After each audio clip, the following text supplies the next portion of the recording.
Salut à tous, on se retrouve une nouvelle fois sur SNL Podcast. Vous connaissez la formule, je suis toujours accompagné d'Ibrahima Traoré. Salut Ibou. Salut Mansour. Ça va? Très bien. Tu m'as fait une petite infidélité la dernière fois. Oui. On devait accueillir Souleymane Diawara. C'est à cause de la police française. Rassurez-vous, Ibou va bien. Il est avec moi cher en os. Ceci n'est pas une intelligence artificielle, c'est le vrai Ibou. C'est vrai, moi. Il est entre de bonnes mains. L'occasion de rappeler que vous pouvez nous suivre en vidéo sur YouTube. Aussi, on écoute sur Spotify, Deezer, Amazon Music, ce qui est déjà pas mal. Aujourd'hui, on va parler Ibou, Bundesliga, avec une voix que beaucoup de gens connaissent. Quand ils vont le voir, ils vont dire « Ah, mais oui, forcément ». Est-ce qu'on ne laisserait pas s'introduire avec une petite punchline en allemand? Il est là. Avec ces exclamations, parce que notre invité, forcément, vous l'avez reconnu, c'est Jean-Charles Sabatier. Bonjour Jean-Charles. Bonjour, très heureux d'être là, merci. Ravi de t'avoir avec nous. Comme je disais à Ibou, voilà, je pense que c'est une voix que beaucoup de gens connaissent et reconnaissent. D'abord, il y a eu forcément les années Canal, mais désormais à beIN Sport. Et c'est vrai que forcément, tu fais partie je dirais peut-être pas forcément du quotidien, en tout cas des week-ends de beaucoup de passionnés du football allemand, le football de façon générale. Donc là, on va revenir quand même sur pas mal de choses. Et forcément sur cet affect pour le championnat allemand. Et d'ailleurs, moi, j'avais une question toute bête parce que j'ai fait un peu des recherches, mais pas trop parce que forcément, je voulais aussi découvrir ça. Pourquoi l'Allemagne ? C'est très simple, c'est-à-dire que moi, j'ai vécu les 25 premières années de ma vie à Berlin. Donc, quelque part, ça marque.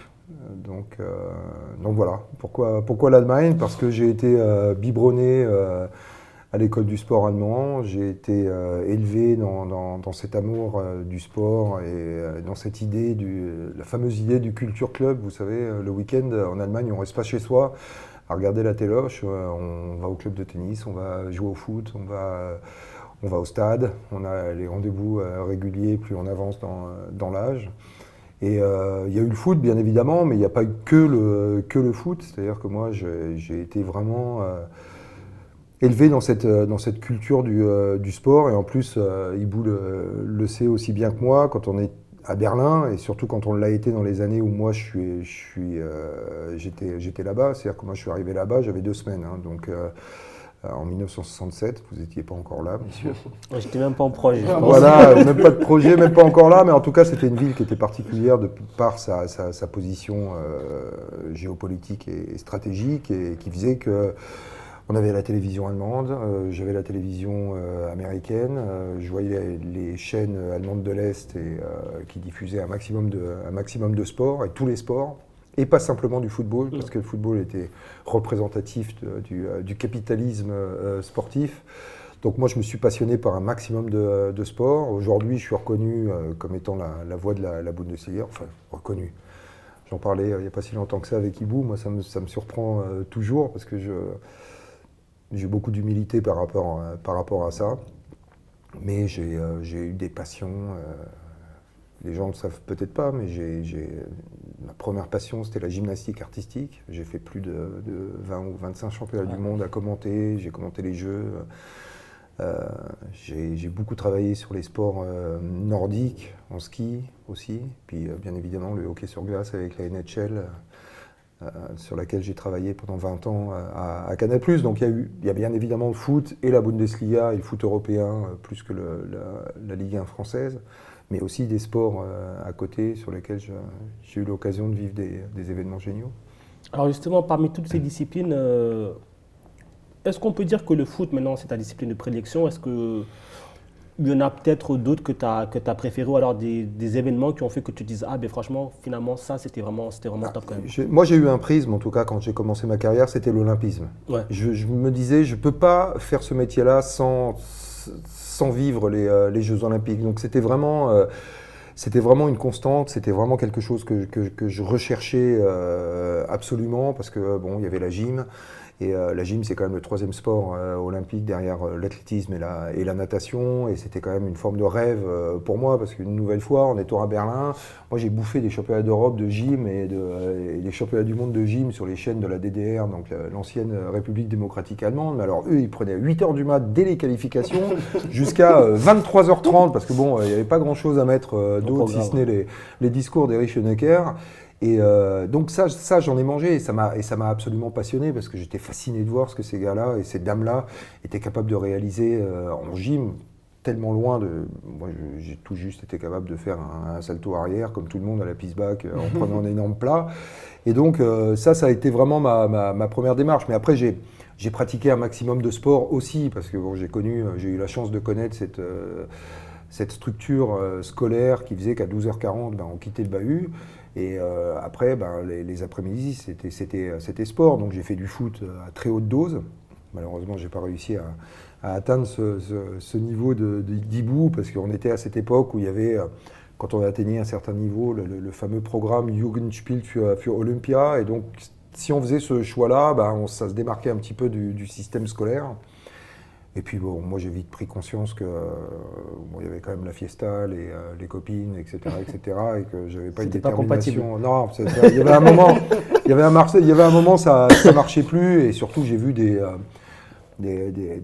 copains à moi qui sont partis au Hertha Zehlendorf, qui est le gros club formateur à Berlin. Je veux dire, la charge et psychologique et physique que ça demandait. Bon, il y a un moment, il faut savoir d'où on vient, où on est, et il ne faut pas savoir forcer les choses. Mais le sport, je l'ai vraiment pratiqué énormément. Donc le foot, l'escrime, beaucoup d'escrime, où là aussi j'ai atteint un niveau qui était intéressant, du judo, jusqu'à quasi... alors à l'époque, c'était pas ceinture noire, mais quand on était dans l'antichambre de la ceinture noire, c'était la ceinture violette et marron. Donc ça veut dire en plus de 5, 6, 7, voire 10 ans de pratique. Du tennis, bien évidemment, avec les potes, quand les beaux jours arrivent. Enfin voilà, quoi. Donc c'est tout ce contexte dans une ville comme Berlin qui avait toute cette particularité à l'ouest. On était dans une ville qui était 5 fois plus grande que Paris, on était à 1 500 000 avec des infrastructures sportives complètement délirantes et la capacité effectivement de pouvoir pratiquer son sport à outrance et dans de très bonnes conditions. Donc ça a développé en moi vraiment un intérêt et une curiosité qui allait bien au-delà du foot. Même si le foot, ça rassemble tout le monde et puis c'est... C'est quand ça se démarque finalement le foot des autres sports? Tu veux dire professionnellement ou dans ma tête? Parce que finalement, c'est assez lié. Ouais. Moi, j'ai débuté ma carrière à Eurosport et version TF1. Lorsque TF1 rachète en fait l'entité globale d'Eurosport en 1992, il y a toutes les langues qui sont là. Moi, je suis pris dans un pool de pigistes assez important. Il y a les Jeux Olympiques de Barcelone qui arrivent. Et il faut faire sa place et puis il faut réfléchir là où tu peux faire ta place. Et moi, j'avais cette particularité avec ce pan-germanisme en moi qui faisait que j'avais des sports qui n'intéressaient pas forcément mes collègues français qui étaient là à l'époque. La gym en faisait partie. Le biathlon, le saut à ski, tu vois, j'étais le seul à m'exciter dans ma cabine. C'est à tourner les 4 tremplins, tu vois, il y avait un mec comme Jens Weisflog qui sautait, mais moi j'étais debout, je criais si comme ça, les mecs ils me regardaient en cabine, ils disaient qui c'est lui? Il est fou. Mais parce que c'était génial. Donc en fait j'ai pris ce parti d'aller ce vers quoi j'aimais. Donc ces sports-là, qui étaient des sports vraiment très mineurs en France. Et comme j'étais tout seul là-dessus, j'ai réussi à faire ma niche en fait là-dessus. Et après, assez naturellement, le foot, progressivement dans les années, a vampirisé quand même pas mal de choses, parce que c'est le sport numéro 1 en France et dans le monde. Et on a reconnu la qualité de mon commentaire, donc j'ai eu l'opportunité de commenter du foot. Et du foot européen d'abord, parce que compte tenu de ma formation, on dira comme ça, et de ce que je connaissais, moi j'avais une appétence qui était plus grande. J'avais des potes qui étaient anglais, j'avais des potes qui étaient hollandais, j'avais des potes qui étaient africains. Donc moi je m'intéressais à ces sports-là. J'avais finalement moins d'accroche sur la France. Donc c'était finalement les autres footballs qui m'intéressaient. Bien sûr, j'ai commenté de la Ligue 1 par la suite, mais... Donc voilà, et puis il y a eu la Bundesliga, et donc quand les droits de la Bundesliga sont arrivés sur Eurosport et qu'on m'a demandé si ça m'intéressait de les faire, bien évidemment, moi c'était ma musique quotidienne, quoi. Je veux dire, il y a des musiques qui résonnent comme ça, qui vous connaissent, le générique de début du Actuel Sport Studio, je veux dire, c'est un truc moi, m'a bercé, quoi. Je veux dire, 22h30, quand tu commences à entendre le ta-da, ta-da, ta-da, là, tu te précipites, t'es devant ta téloche. C'est vrai, quoi. C'est le actuel, quoi. Donc, c'est ces choses-là qui te bercent. Et bien évidemment, quoi, la Bundesliga, c'était mon truc, quoi. Alors, du coup, on va dire, il y a eu ces années-là. Après, il y a eu la période Canal, Ouais. forcément. Ensuite, beIN Sport. Ouais. Déjà, comment ça se passe à Canal et comment se fait le passage Canal beIN? Alors déjà, moi j'ai un premier passage chez Eurosport et l'entité française d'Eurosport est rachetée par Canal+ en 93. C'est vrai. Et donc, il y a un vrai écrémage qui est fait par Charles Bietri, qui est le directeur des sports de Canal+, accompagné de Bruno Poulin et de Dominique Mignon. Ils arrivent là un jour, en 93. Je me souviendrai toujours de cette scène avec deux sacs plastiques. Comme ça, Charles Bietri se plante au milieu de nous. On était vraiment une importante équipe de pigistes à Eurosport. Travailler soit en commentaire pour la langue française, soit en chef d'édition pour l'animation de la chaîne, etc., etc. Et donc ces trois-là arrivent et ils disent, voilà, Canal+ vient de racheter l'entité française Eurosport France dans le deal. Donc vous êtes beaucoup, trop, et j'en prendrai une quinzaine. Voilà des sacs de t-shirts de Canal+, et je vais tout écouter pendant un mois, Ouais. et dans un mois, je vous dirai. Et là, on s'est dit, ouf, parce qu'on était beaucoup, hein. On était, je ne sais pas combien, enfin, je ne veux pas raconter de bêtises, mais 60, 70, enfin. Et donc, il allait en prendre une quinzaine, même pas une quinzaine. Et j'ai eu la chance de faire partie de cette équipe-là. Donc, j'ai intégré l'équipe d'Eurosport France. Et en 1996, pendant les Jeux d'Atlanta, que je faisais pour Eurosport, j'ai été appelé par Charles Bietri, comme certains de mes collègues d'Eurosport à l'époque. On était 4, et il m'a proposé d'intégrer la rédaction de Canal+, qui commençait à développer en fait les chaînes de pay-per-view, et il voulait densifier aussi son pool de commentateurs, parce qu'à l'époque, ils n'étaient pas énormément à Canal non plus. Il y avait Thierry Gilardi, bien évidemment, Denis Balbir, Grégoire Margoton, mais bon, c'était pas beaucoup, ouais. suffisant pour pouvoir brasser la totalité des droits qu'avait Canal.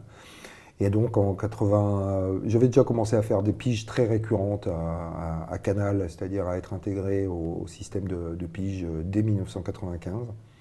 Et donc, voilà, quoi, ça a fait son chemin, et j'ai en fait intégré cette rédaction-là pendant 20 ans. Est-ce que tu t'es jamais dit, si je ne faisais pas partie des sélectionnés, qu'est-ce que j'aurais fait? Je me suis posé la question, ouais. Je me suis posé la question, ça aurait été très très dur. Je pense que ça aurait été très très dur parce que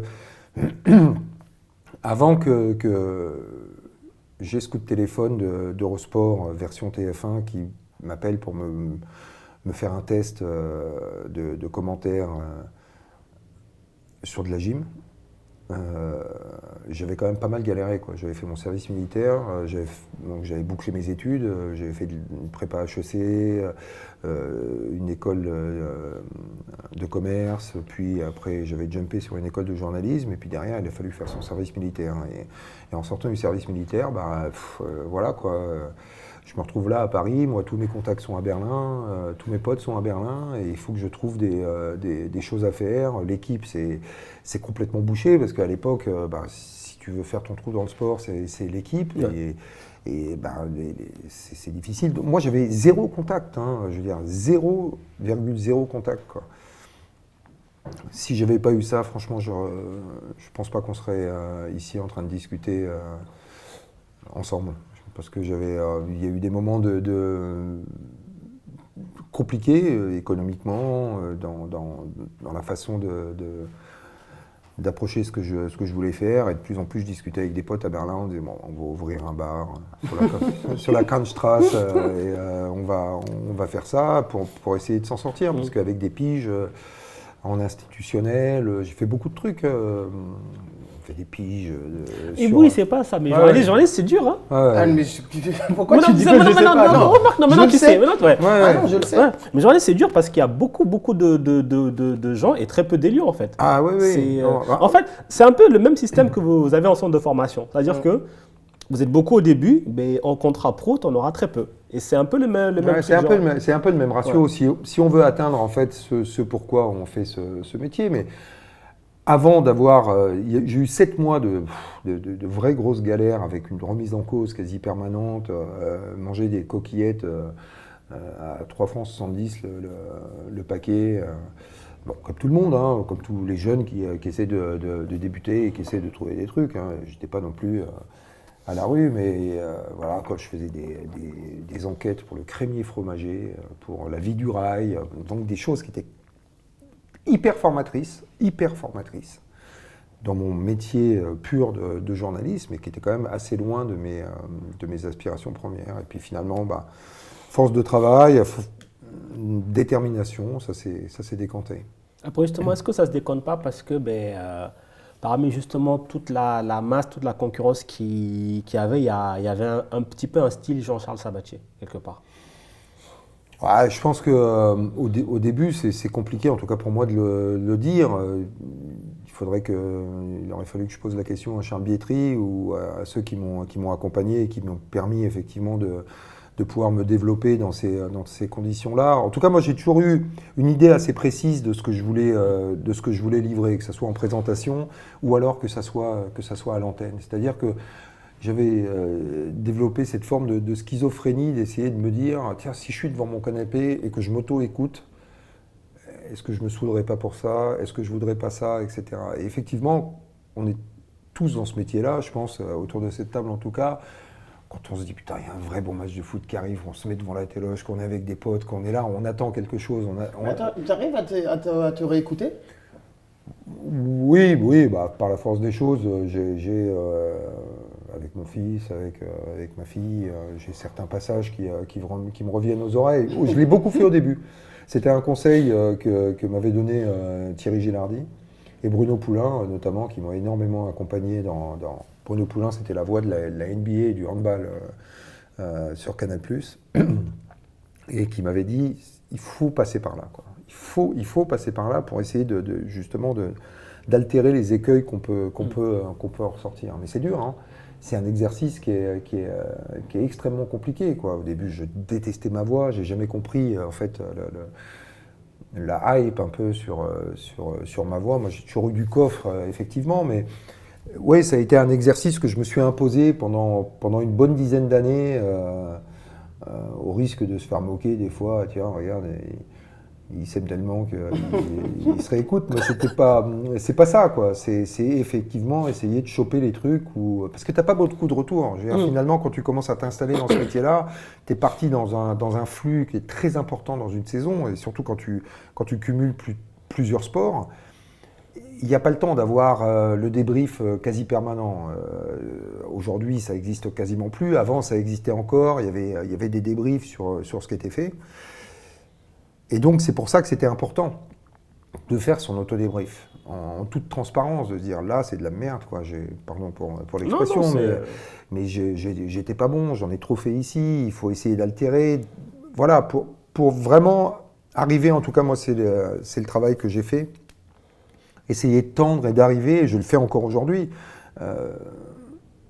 vers ce que j'imagine comme étant le moment idéal de commentaire. Je pense que j'en suis loin encore, mais j'essaye, je travaille, je tente des trucs. Lui, il dit que lui, il en est loin. Il y en a, ils sont à la préhistoire du truc. Ils n'existent même pas, alors encore, ça veut dire, si Jean-Charles il est loin, alors tu t'imagines? Non, c'est clair. Alors du coup, comment ça se passe? Peut-être ça, c'est curiosité, je pense, peut-être de tous ceux qui seront, on va dire, étudiants en journalisme en herbe, qui sont d'ailleurs dedans, dans le journalisme sportif. Comment on prépare un match? Alors déjà, moi, je vais faire un préambule pour dire que je ne me suis jamais considéré comme étant journaliste dit sportif, quoi.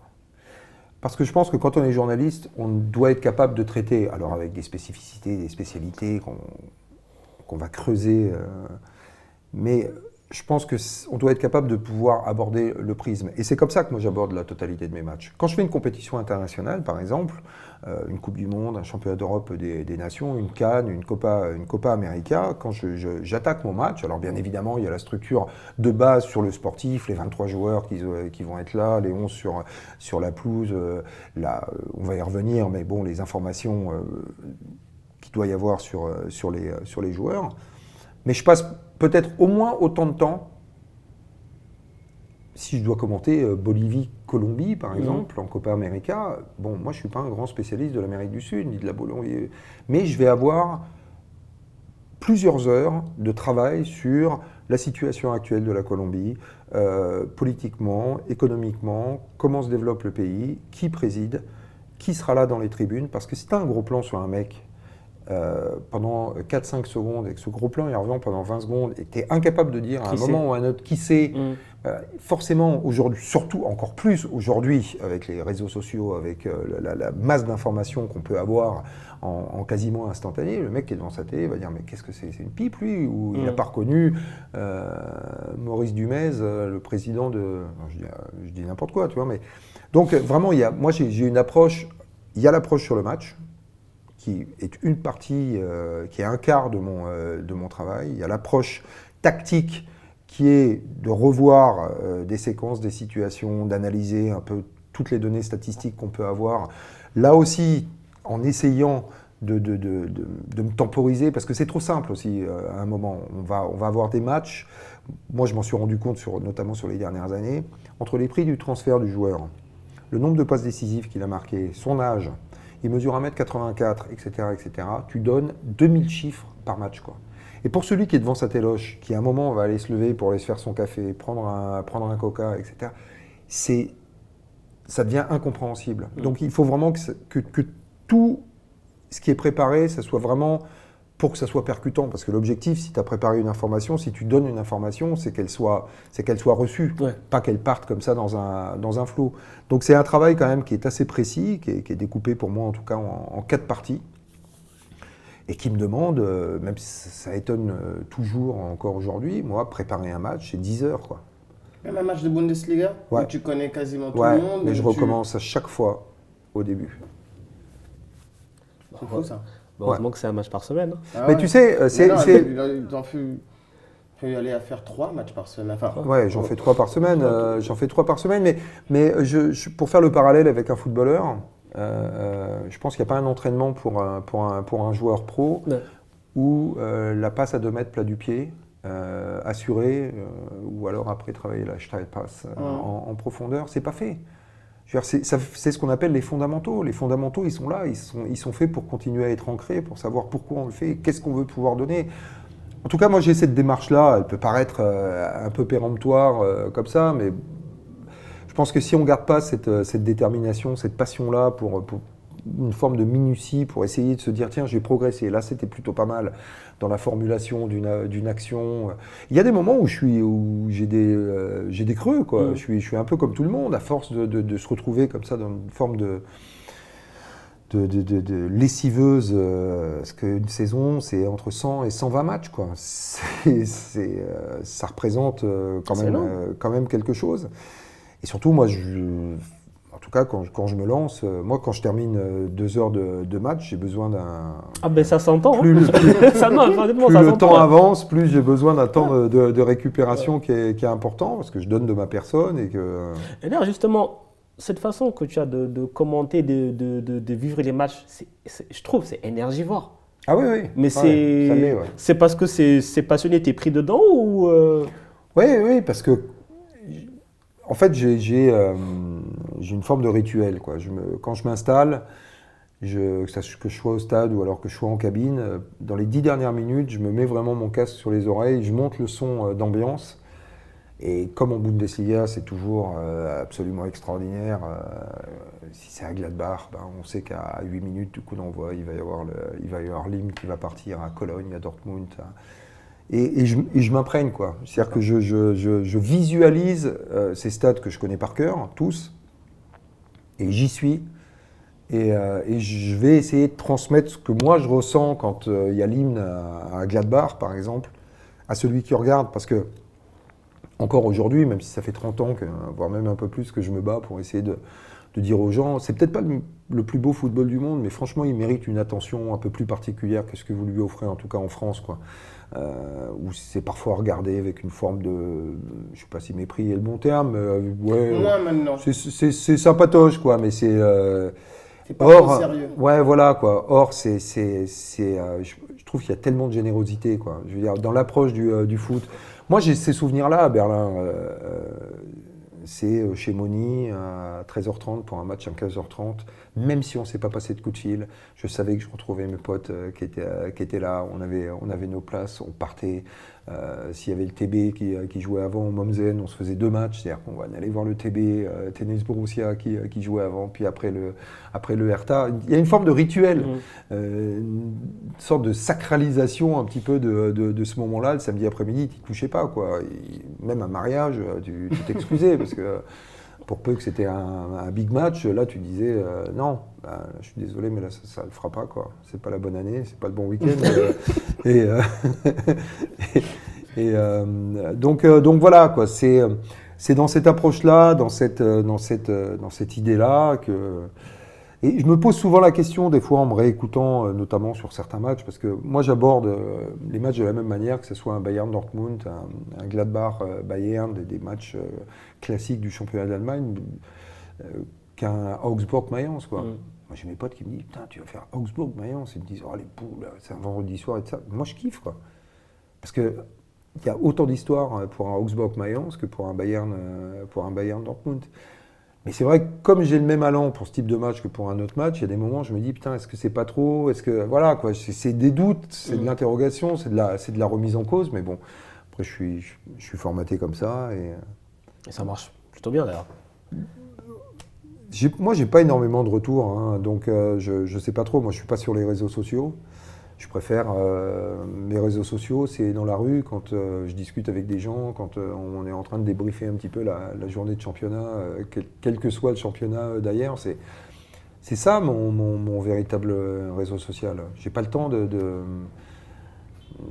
d'aller voir ce qui se passe et ce qui se dit sur moi. En plus, c'est pas plus mal, parce que c'est énergivore, ça aussi. Franchement, c'est énergivore. Ouais. Mais au final, c'est quoi les bases donc de votre duo, parce que c'est un duo quand même iconique, tu vois. Avec Patrick. Avec Patrick, on en parlait avec Patrick. Qu'est-ce qu'il en disait? Il y a beaucoup de gens qui aiment la Bundesliga parce que vous la commentez aussi. Ouais. Et comme toi, tu as dit que tu es passionné par un Augsbourg-Mayence, mais c'est ça pour moi la force, c'est de donner envie aux gens de regarder un Augsbourg-Mayence comme s'ils allaient regarder un Dortmund-Bayern. Après, il parlait beaucoup de passion aussi, mais surtout la complémentarité qui. Ça fait longtemps que vous le faites ensemble, mais qui a mis du temps aussi, forcément. Oui, bien sûr, parce que moi, encore une fois, j'ai une idée assez précise de ce vers quoi je veux tendre dans le commentaire, et notamment dans les binômes que j'ai pu avoir, quels que soient les championnats. J'ai toujours expliqué ce vers quoi je voulais tendre. Et il y a une chose qui est de toute manière absolument incontournable, c'est que le maître d'orchestre, quand on est deux, il en faut un, et alors, en l'occurrence, c'est le journaliste. Forcément. Donc là, dans ce duo-là, c'est moi. Mais j'ai toujours expliqué ce vers quoi je voulais tendre. C'est-à-dire qu'il y a des points de rupture dans le commentaire. Quand il y a un but, pas tout de suite, le consultant ne doit pas tout de suite venir coller à mon commentaire, parce qu'il y a une émotion qui se crée après un but, qu'elle soit positive ou alors négative, en fonction du stade où on se trouve. Donc là, on laisse. Donc moi, j'ai une forme de gestuelle, vraiment, hein, quand je commente, pour essayer d'expliquer, allez, c'est à toi, non, là, on arrête, pour lorsqu'une phrase est un peu trop longue, l'atténuer. Donc voilà, il a fallu que lui, avec ses personnalités, il intègre aussi tout ça, qu'il travaille sur des choses sur lesquelles moi je travaillais moins, et donc pour qu'il puisse y avoir cette balance quasiment idéale, même si je considère que pour le consultant, il y a d'abord une base, c'est-à-dire que le consultant, par essence, il est ancien joueur professionnel, c'est-à-dire qu'il a connu ce que beaucoup de mes collègues et moi-même n'ont pas connu. Parce qu'il y a une forme de projection dans ce qu'on fait. Il ne faut pas se voiler la face, il y a une forme de projection. Moi, j'aurais adoré vivre ce que Hibou a connu. Rentrer au Böckelberg comme ça, devant 54 000, et quand tu es porté après un but, enfin, ça doit être en termes d'émotion, ça doit être extraordinaire. Donc je pense que le consultant, c'est ce qu'il doit pouvoir nous livrer. À un instant même du match, lui, il sait comment ça va fonctionner, comment ça va réagir dans une équipe. Si tu es dans un temps fort, si tu es dans un temps faible, regarde un entraîneur quand il commence à se lever. Parce que ça aussi, c'est à expliquer aux gens. On est des fois dans des ambiances absolument incroyables et on voit des entraîneurs qui continuent de discuter, de parler. Or, on sait très bien que personne n'entend strictement rien. Mais le consultant, à ce moment-là, va pouvoir nous expliquer qu'un geste, un regard, une transmission au sein même de l'équipe, ça va pouvoir être développé. Il y a ça, il y a ce contexte vraiment intérieur. C'est-à-dire que tu es à domicile, tu rentres, tu es mené 3-0. Moi, la question que je me pose, c'est comment ça se passe dans un vestiaire quand c'est comme ça, quoi. Et lui, le consultant qui a déjà forcément connu ça, il va pouvoir expliquer en fonction de sa propre histoire. Donc il y a ça, et puis il y a le côté tactique qui est vraiment purement, en tout cas à mon sens, purement le domaine du consultant qui, lui, va pouvoir décrypter. Moi, je peux amener une idée. Ouais. Tiens, là, c'est moyen, là, au milieu de terrain, dans la récupération. Tu t'amènes une idée comme ça. Et là, le consultant va pouvoir s'engouffrer dans la vraie. Je pense qu'il y a une vraie répartition des rôles. En tout cas, moi, c'est comme ça que je l'entends et c'est toujours comme ça que j'ai fonctionné. En gros, toi, tu racontes et Ouais, voilà. Patrick, il explique. Moi, je raconte une histoire. Je raconte une histoire sur la saison globale. Et dans cette histoire de la saison globale de Bundesliga, j'y intègre l'histoire du match que je suis en train de commenter. Donc, on parlait du travail préparatoire d'une rencontre, mais c'est un travail qui est autrement plus global que ça, parce qu'il faut pouvoir jumper sur un gros plan. Si on est à Gladbach et qu'on montre Rainer Bonhoff, voilà, moi Rainer Bonhoff, c'est ma jeunesse, quoi. Donc je suis capable de pouvoir en parler, tu vois, mais il y a plein de choses comme ça sur lesquelles il faut qu'on soit capable d'une vraie réactivité, et particulièrement actuellement où faut suivre. Faut pas se louper, c'est Ouais, clair. faut pas se louper. En tout cas, Ibou, il avait dit qu'on avait reçu, avant qu'on sorte Patrick Hoff, il avait dit que vous êtes son dieu de commentateur préféré. Je ne me trompe pas, tu avais dit. Ouais, c'est vrai, Ça, c'est vrai. dit, Je dis, pour moi, je pense Oui, que là, c'est je le pense. meilleur duo en France. En France, ouais, il avait dit ça. Après, il y a une certaine attache parce que c'est la Bundesliga, mais c'est comment on te le ramène. Moi, oui, je l'ai dit, je l'avais dit à Patrick, je le Ouais, répète. c'est vrai. Non, mais nous, on a une vraie accroche tous les deux avec Ibou. Je ne sais pas si vous a raconté cette anecdote. Ah ben jour. non, mais c'est le moment Ah, là. ouais. Non, mais c'est en 2006 ou en 2007, je suis à l'aéroport de Berlin, Oui, après la 2006. finale de... Ouais, 2006, quoi. Je crois que c'est après la finale de la Coupe d'Allemagne. En tout cas, il fait beau. Et là, je suis là, j'attends pour... Pardon. Je vais prendre un peu d'eau. C'est l'émotion. J'attends pour prendre l'avion et à 2 mètres de moi, il y a un petit gars qui est là avec son survêtement. Donc on se regarde, machin, et moi je vois sur son survêtement Levallois-Perret, un écusson de Levallois-Perret. Donc on commence à discuter ensemble. Je me demande s'il habite à Berlin, il me dit non, etc. Et finalement, il me raconte son histoire d'aller à... C'était quoi? C'était un stage de détection, un stage de détection au Hertha BSC. Avant que d'être pris. Et je me souviens que quand on avait eu terminé la discussion, je lui avais souhaité bonne chance et je lui avais dit, bah tiens, je lui avais demandé son nom et je lui avais dit, bah tiens, je m'en souviendrai. Et quand il est pour la première fois dans le groupe du Hertha, 2 ans, un an et demi après, j'ai eu cette histoire-là en tête et on en a souvent reparlé parce que par la suite, il a eu l'occasion de connaître d'autres clubs. Mais ça fait partie pour moi, en tout cas avec Ibou, de ce que représente ce championnat. Ouais. C'est vraiment une histoire ce sont des rencontres coup de cœur comme ça. Et ça en a fait partie, clairement. Ça. Et en 2006, tu savais qui c'était déjà? Bah oui, moi oui. C'était en mode là, ces gens sont savatiers. Moi oui, il m'a vu avec un survêt jaune, le couleur de l'Ukraine de Levallois. Et je me suis dit, bon attends, il y a un truc qui cloche. Qu'est-ce qui cloche, ouais. Mais c'est vrai, donc ça veut dire ça fait très longtemps qu'on se connaît. Et puis voilà, mais il y a déjà cette histoire qui nous lie, qui nous rassemble. Il y a aussi le fait que moi j'ai tout le temps joué en Allemagne et en France, à l'époque, il n'y a pas beaucoup de gens qui te font aimer la Bundesliga ou qui te réfèrent à la Bundesliga. Mais il y avait Jean-Charles et Patrick. Mais d'ailleurs, parlons-en. Voilà, tu as donc connu Ibou en 2006. Il va en Allemagne faire son stage. Il commence à jouer en Bundesliga. Comment est-ce que tu évolues comment est-ce que tu juges cette évolution de la Bundesliga, peut-être depuis je dirais une vingtaine d'années, à peu près? quand Ibou a commencé à jouer maintenant, ça... Sur le critère purement sportif? Oui, oui. Alors, je pense qu'on a, on a vraiment évolué en termes de jeu. Et Ibou fait partie de ces joueurs qui ont permis justement cette évolution. Parce que 2006, c'est le début de ce romantisme enfin trouvé par le football allemand, qui précédemment était plutôt considéré comme un football assez pragmatique, en 4-4-2, assez solide. Et à l'arrivée, c'était surtout le résultat qui comptait. Et à partir de 2006, Jürgen Klinsmann, préparation de la Coupe du Monde, une ouverture vers le jeu plus basée sur le mouvement, sur les passes, la mise en place du fameux 4-2-3-1, voire les premières fois où on trouve une défense à 3, donc avec des projections plus rapides. Alors c'est vraiment l'époque où il y a Robben et Ribéry qui explosent au Bayern, qui sont la référence absolue, la récupération. Et là on exploite les couloirs.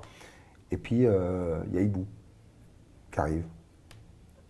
Et sur ce côté droit, on connaissait effectivement Robben et Ribéry, et deux gars capables de faire la différence en 1 contre 1 et de faire ces accélérations-là avec une qualité de distribution dans la profondeur. Bah, je pense que c'est le troisième, quoi, troisième ou quatrième qui arrive dans ce schéma-là. Donc il a participé effectivement à ce coup de fraîcheur du football allemand sur un style un peu plus technique,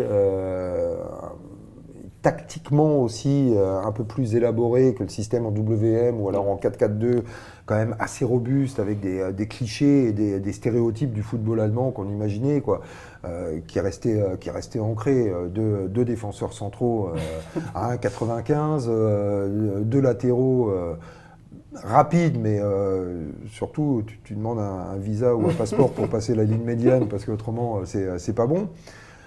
Voilà, quoi. Sur les 20 dernières années, ça s'est franchement développé, jusqu'à atteindre une forme de paroxysme de ce romantisme du football. Quand je parle du romantisme du football, c'est le beau jeu. Le paroxysme sur le plan européen, ça a été 2013 avec le Bayern Munich et cette équipe qui était virevoltante, la capacité qu'on avait eue avec Jupp Heynckes à cette époque à faire sortir des joueurs de leur propre rôle. Philippe Lahm, qui était latéral droit, était devenu un milieu récupérateur, capable d'organiser le jeu. Et 2013, c'est le triplé du Bayern, et personne n'avait rien à dire sur cette performance-là, justement sur ce style du jeu, une sorte de football total, mais encore un peu plus romantique que ça.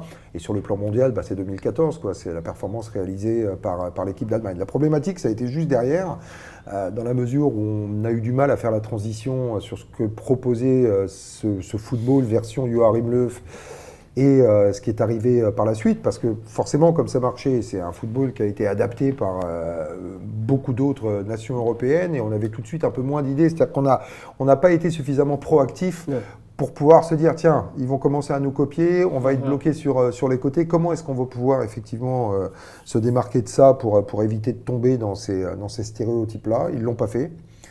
Et aujourd'hui, on continue d'avoir cette idée finalement du beau jeu, parce qu'on peut le voir notamment en Bundesliga, au-delà de la moyenne de spectateurs et de cet enthousiasme formidable qui est le marqueur de ce championnat. C'est encore le championnat qui marque le plus de buts en moyenne par match.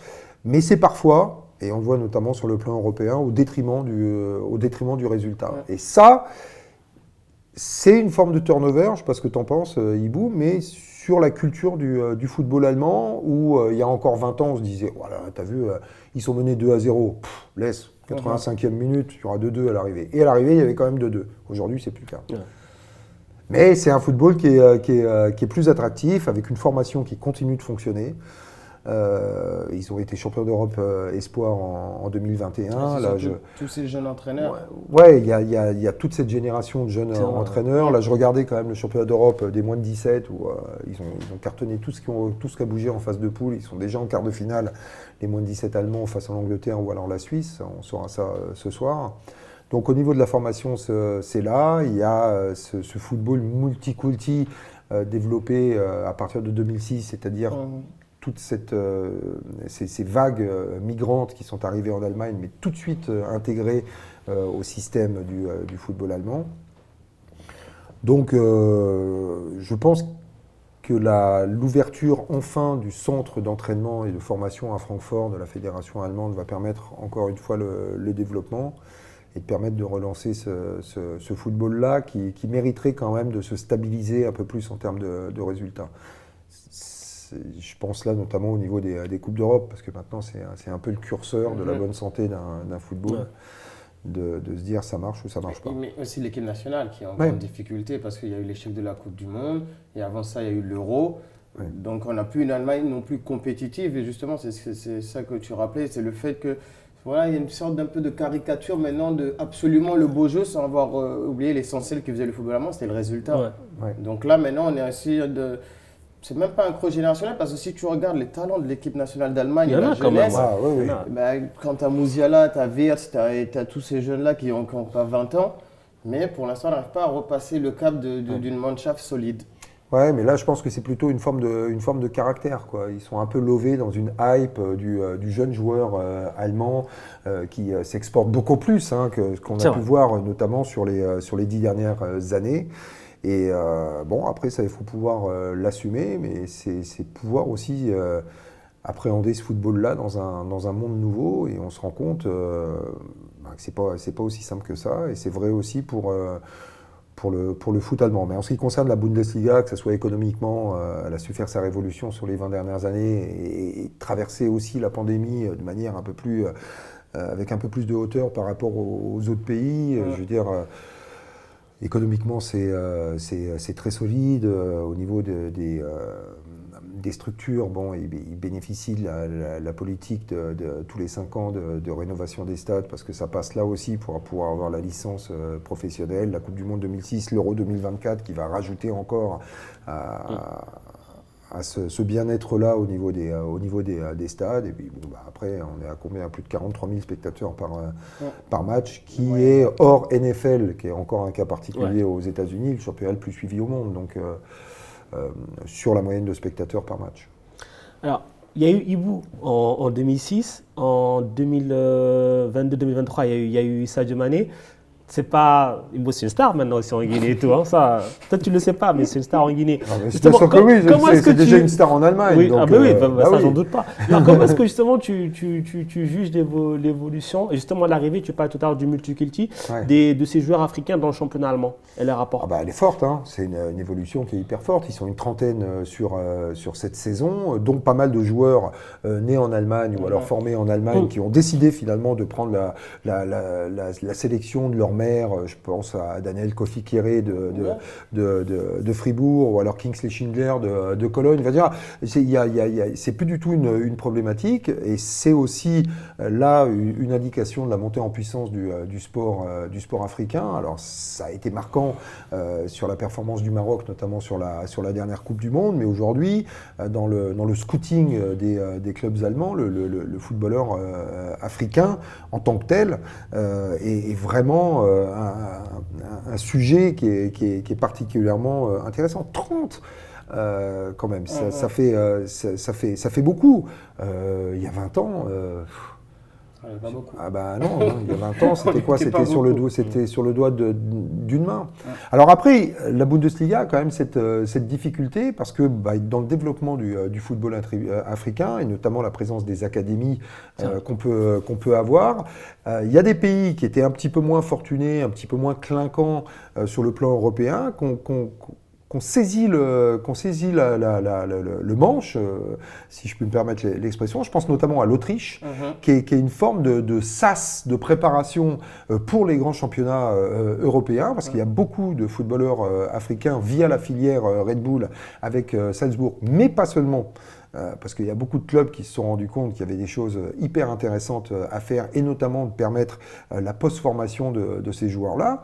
Sauf que le problème, c'est que tout le monde pensait qu'ils allaient faire le jump entre l'Autriche et la Bundesliga. C'est le cas dans une certaine mesure, mais c'est pas toujours le cas. Tout le monde attendait de voir Camara de Salzbourg, qui avait explosé l'an dernier, notamment en Ligue des Champions, arriver en Bundesliga. C'était sûr, il signe à Leipzig, Francfort était dessus, tous les gros étaient dessus. À l'arrivée, il part à Monaco. Donc vraiment, c'est un signe qui est hyper intéressant. Et surtout, moi, en plus de ça, ce que je trouve intéressant, c'est que parmi toutes les nationalités sur la trentaine, il y a plus de 10 pays, je crois, qui sont représentés, 10 pays africains représentés en championnat d'Allemagne. Il y a beaucoup de têtes de pont. On évoque bien évidemment Sadio Mané, mais Yarami Ben Sebaini pour l'Algérie, il y a Mousser Mazraoui pour le Maroc, il y a Edmond Tapsoba, il y a Serrou. Elias Sriri, avec maintenant Aïssa Laïdouni qui est là. Donc il y a son passe, et par rapport à ce qu'on avait pu connaître parfois, des fois vous pouvez avoir des joueurs africains, européens qui viennent, personne ne sait qui c'est, donc à la limite ça passe complètement sous le radar, puisque là, quelles que soient les nationalités qu'on peut avoir, Sébastien Haller pour la Côte d'Ivoire. C'est des joueurs de premier plan. C'est des têtes de pont, c'est des joueurs de premier plan. Et donc ça va drainer encore plus de place. Et pour en revenir à la formation, parce que les jeunes footballeurs allemands le savent, il va falloir se battre encore plus, parce qu'il y a de jeunes footballeurs africains qui commencent à intégrer de plus en plus les centres de formation des clubs de Bundesliga. Et ils ne viennent pas pour faire la bise. Comme dirait l'autre. Ouais, exactement, mais c'est plus attrayant aussi. Ouais. Il y a un moment, tu sais très bien que des jeunes joueurs, beaucoup qui déjà africains, c'est pas le championnat de prédilection, et même en France, il n'y avait pas énormément de Français, déjà ne serait-ce que des Français en Bundesliga. Là maintenant, tu vois que le marché principal, c'est alors on est formé en France, on joue en France, mais ensuite on vient en Bundesliga parce que on va faire jouer, on va prendre d'autres dimensions, on va pouvoir se montrer même s'il faut aller quelque part d'autre. Donc moi je trouve qu'il y a cette évolution là aussi où les gens ils voient la Bundesliga de façon différente, pas que comme un tremplin, mais comme un endroit où on va me faire confiance et je vais pouvoir m'exprimer comme je peux. Tu prends l'exemple de Colomwani, de Nkunku, voilà, c'est parlant quoi. Marcus Thuram, c'est beaucoup de joueurs qui ne viennent pas forcément de très grands clubs en France. Non. Ou alors de clubs qui sont dans une très grande situation. Ils font le choix de venir et ça marche. Et pourtant, justement, c'est là que je trouve les clubs de Bundesliga, ils sont plutôt intelligents dans leur recrutement, c'est qu'ils prennent des joueurs et ils arrivent à les améliorer, à les bonifier, mais franchement de façon Ils considérable. prennent des joueurs et ils prennent des risques. Ouais. C'est-à-dire que ce qui s'est passé par exemple avec Manu Koné de Toulouse, je veux dire, il y a beaucoup de clubs qui ont dit oh là là, Gladbach, il y a 12 millions pour Manu Koné. Et en même temps, Adli, Leverkusen fait Adli, ils jouent les Voilà. deux en D2. Ouais, c'est ça. Amis. Tout le monde se dit oh là là, c'est quand même une prise de risque, mais 12 millions pour. On voit ce que ça donne. Explosion complète de Manu Koné qui pourra partir, mais pas à moins de 50 millions d'euros. Adli, bon, il a eu des blessures qui l'ont un peu ralenti, mais tout le monde voit son potentiel à partir du moment où il est titulaire dans cette équipe. C'est vraiment un impact player, mais complet, qui est capable de faire la différence. Et si Moussa Diaby doit partir, il n'aura aucun problème à pouvoir être le numéro 1 à ce poste-là. C'est voilà quoi, c'est déjà un système de détection dans le scouting qui est hyper proactif, c'est-à-dire que quand Manu Koné, quand Amin Adli, quand tous ces joueurs-là, il y a 37 joueurs français qui sont en Bundesliga, parmi tous les jeunes, ils ont été suivis depuis 2, 3, 4 ans. Je veux dire, il n'y a pas de secret, ils savent. Evan Dika, quand ils vont le chercher à Auxerre, Francfort, personne ne savait qui c'était. Il y avait... Mais eux étaient sûrs de leur fait. C'est-à-dire que là, Ibou connaît mieux ce système que moi. C'est un travail extrêmement fin. Et quand ils vont s'adresser aux joueurs, c'est du reste une des premières perceptions, je pense. Tu vas nous dire ce que tu en penses, mais les mecs sont surpris de voir à quel point ils connaissent absolument tout. Oui, mais tout. Mais vraiment tout. Tu fais des fiches, c'est comme si voilà, on te fait un PowerPoint pour te dire nous on veut ça, c'est ce qu'on veut faire avec toi. C'est sur ça que tu dois t'améliorer. Donc rien n'est pris au hasard. Mais vraiment, tu vois, beaucoup de scouting, on sait que c'est très important, mais la façon dont c'est fait en Allemagne, en Bundesliga, ben justement, parce que c'est facile de faire du scouting et de ramener un joueur qui est déjà confirmé. Non, bien sûr, ouais.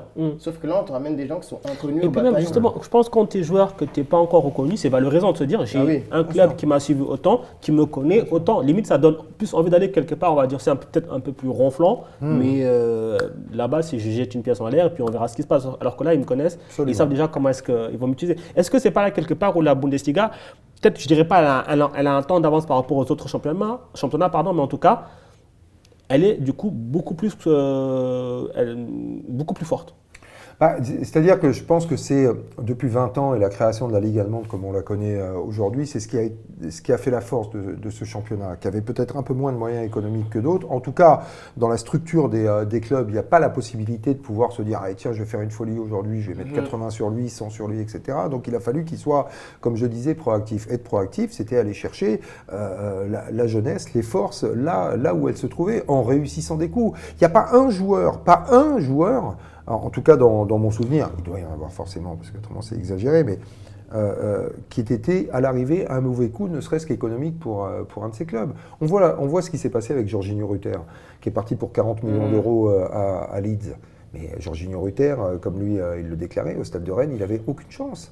Aucune chance. Et il était suivi depuis 2 ans et demi par le TSG Hoffenheim. TSG Hoffenheim. On rappelle quand même que c'est un club de village de 3200 habitants. Alors certes, il y a une structure avec son mécène Dietmar Hopp qui est là et qui fait que c'est un club solide, mais ce n'est pas le nom le plus clinquant du football allemand. C'est-à-dire que tout le monde y va. Tout le monde y va sur la détection de ce joueur-là, entre 5 et 10 millions d'euros, parce qu'ils savent, justement pour avoir travaillé sur le joueur, là où ils veulent l'amener. Alors, on va parler rapidement d'un cas qui fait beaucoup parler, parce qu'il est arrivé l'été dernier, il a beaucoup fait parler, ça a été la nouvelle tête de gondole de la Bundesliga, c'est Sadio Mané. Parce que les Sénégalais Non, du tout. Non, parce que les gens en parlent. Et ça va de l'actu. On arrive dans une fin de saison, c'est le mercato. Forcément que ça va faire parler. Du coup, déjà, comment est-ce que toi, tu as vu cette première année qu'il a faite, qui a été compliquée sportivement, extra-sportivement, et comment est-ce que tu vois son avenir? Est-ce que c'est Alors, pour revenir sur sa saison, on peut considérer qu'elle a été compliquée si on regarde les 3 derniers mois. Mais est-ce que quelqu'un se souvient de l'arrivée de Sadio Mané, de la générosité dont il a fait preuve? Il a été accueilli, il était là avec son mégaphone après la Super Coupe d'Allemagne où il va chanter avec les supporters du Bayern, où il marque. Il fait quand même des débuts tonitruants avec le Bayern de Munich. Jusqu'à ce fameux match à 2 semaines de la Coupe du Monde face au Werder Brême et cette blessure au genou, Sadio Mané, il fait une super première partie de saison, où il a un petit peu de mal peut-être à gérer cette générosité, parce que c'était quand même le joueur, après l'entraînement, qui passait 2 heures à signer les autographes. Il était tellement content d'être là. Et je pense qu'il est encore content d'être là. Mais donc il y a toute cette partie-là qu'il ne faut quand même pas oublier. Sur les 3 premiers mois, il marque 6 buts, mais parallèlement, il a 6 buts, 6 frappes sur le poteau, ou alors des buts refusés pour des hors-jeux de 2 mm 50. C'est-à-dire qu'en l'espace de 3 mois, il aurait pu être entre 12 et 15 buts, Sadio Mané. Donc il y a eu ça, et puis il y a eu la blessure. Et la blessure, il a fallu la digérer, parce qu'elle provoque la non-participation à la Coupe du Monde, qui est quand même dans la carrière d'un joueur quelque chose d'absolument majeur. Donc ça, il faut pouvoir l'encaisser. Il y a eu tout le travail qui a été effectué pour pouvoir revenir le plus tôt possible. Le Bayern a du reste sorti un documentaire que je vous invite à regarder sur sa chaîne YouTube, sur le retour justement de Sadio Mané, qui montre là justement à quel point le travail qu'il a abattu est absolument colossal. Et puis après, il y a eu le retour. Et toi qui es pro, tu le sais, quel que soit le statut, et notamment quand tu gères une première année, c'est toujours compliqué. Il a passé 7 ans en Angleterre, dans un club avec qui il a tout gagné, et derrière, il décide de se challenger en choisissant lui-même son club. Donc il change de pays, il change de club, il surperforme à l'arrivée, il se blesse gravement. Tout ça, pour un seul homme, en l'espace de 6 mois, c'est quelque chose qui ne se digère pas en claquant des doigts. Il faut vraiment rien comprendre au sport dans son cœur pour s'imaginer qu'il allait revenir comme ça, et ça allait être la même chose. Non. Ibou, quand tu étais séché comme ça pendant 3-4 mois par ce type de blessure, combien de temps il faut pour revenir, pour avoir 100% de ses possibilités? À peu près le même temps. Ben voilà. Donc on est sur la fin de saison. Et il y a eu des critiques, alors qui émanent surtout des observateurs très extérieurs, c'est-à-dire des supporters, etc., qui sont très impatients de le voir performer comme il a pu performer à Liverpool. Mais là aussi, c'est un système de jeu qui est différent au Bayern Munich. Donc il faut qu'il puisse s'adapter. Très rares sont les exemples de joueurs de stature mondiale ou internationale, changeant de championnat, qui se sont tout de suite imposés comme ça dès la première année.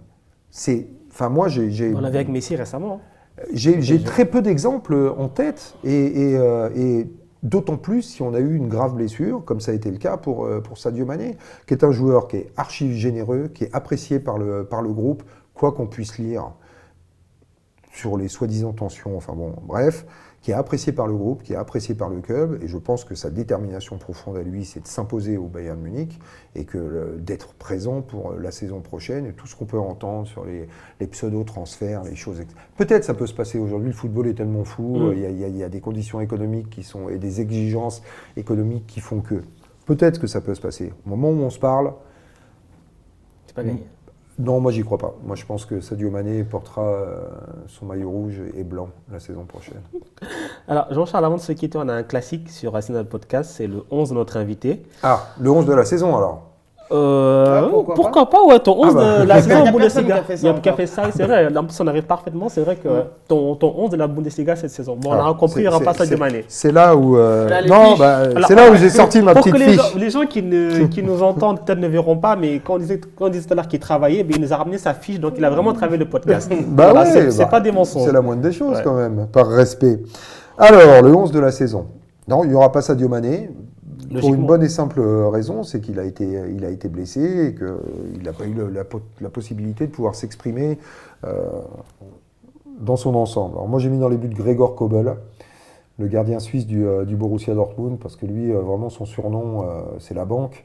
Et franchement, il l'a encore démontré. Je trouve que, notamment dans la deuxième partie de saison et sur la phase retour, il a été quand même très, très impressionnant sur des arrêts réflexes. On l'a vu la semaine dernière à Augsbourg.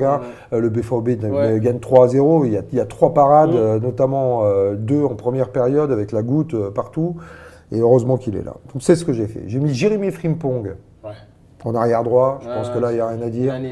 Je pense que les gens de Manchester United, dont ils devraient revêtir le maillot la saison prochaine, doivent se frotter les mains, parce que ça, c'est vraiment l'éclosion et le très bon coup réalisé par un club de Bundesliga. On parlait justement de ce scouting, de cette recherche. 25 millions d'euros pour lui qui arrivait du Celtic Glasgow, franchement. Quand on voit ce qu'il est capable de réaliser, c'est un jeune joueur, ça va être énorme. En défense centrale, j'en mets 2, c'est de la solidité. Il y en a un qui s'appelle Willi Orban, qui est absolument indestructible, puisqu'il est là tout le temps. Chaque année, il y a une forme de linéarité. Et je mettrais à ses côtés Nico Schlotterbeck. Alors, je faisais vraiment partie des sceptiques sur Nico Schlotterbeck, encore plus après sa Coupe du Monde bien réussie avec l'équipe d'Allemagne. Mais je dois avouer qu'il m'a bluffé dans la phase retour. En affichant, là aussi, on parlait de caractère, c'était important. Vraiment en affichant des dispositions et une mise au service du groupe que j'ai trouvé hyper importante et qui a participé justement à cette envolée du Borussia Dortmund. À gauche, je pense que Rafael Guerreiro, ça s'impose. Ça a du sens. Une nouvelle fois, meilleur passeur de la Bundesliga. Il a su 13 passes décisives. Il a su montrer son côté multitâche. 3 en milieu de terrain. J'ai mis Bellingham à la récupération, même si c'est plus forcément son poste. Avec Jamal Musiala et Julian Brandt. Je pense que là, on peut avoir un milieu de terrain qui est sympa. Et après, sur le front offensif, alors là, c'est dur. Et j'hésite vraiment à savoir si je me lance dans un front offensif 100% français ou si je rajoute 33% d'allemand, parce qu'à droite, je trouve que Moussa Diaby fait encore une saison qui est énorme. Sur le côté gauche, dans cet espace-là, je mettrais Kolo Muani. Et c'est là un petit peu le changement que je fais, parce que dans l'axe, j'hésite entre Füllkrug, qui a quand même marqué 16 buts, au Werder, ou Christopher Nkunku, qui lui aussi a été blessé, mais qui réalise... Malgré sa blessure, fait quand même... Malgré sa deuxième meilleur buteur. Il peut encore être meilleur buteur. Si ça passe et qu'il cartonne Schalke demain, ça peut être. Donc là, je voulais choisir. Ibou, c'est toi qui vas faire le dernier choix. Nkunku ou Füllkrug? Alors, on va rester 100% français. Christopher Nkunku, Donc voilà, donc je mettrai Christopher Nkunku aux côtés de Kolo Muani, que je mets volontairement pas dans l'axe, parce que je trouve que c'est un joueur comme ça, quand il dézone comme sur le côté gauche, il aime bien pouvoir repiquer grâce à sa qualité. Et pour toi, le MVP de la saison, alors? Oh putain, ça va être dur. Bah moi, pour moi, c'est N'Golo Muani, le MVP de la saison. Ouais, pour une saison de rookie, on n'a jamais vu ça. Ça, c'est clair sur sa performance. Après, il n'est pas forcément porté par ce qu'a pu laisser transpirer l'Eintracht Francfort, qui est quand même une équipe bizarre. Eux, ils attaquent la saison en se disant, bon alors, on va jouer la Coupe d'Allemagne. Ah bah tiens, la Coupe d'Europe, ça c'est sympa. Bon, il y a le championnat, on va boucler rapidement le maintien. Au mois de janvier, c'est terminé. Mais c'est fou, hein, quand même. C'est une équipe de coupe.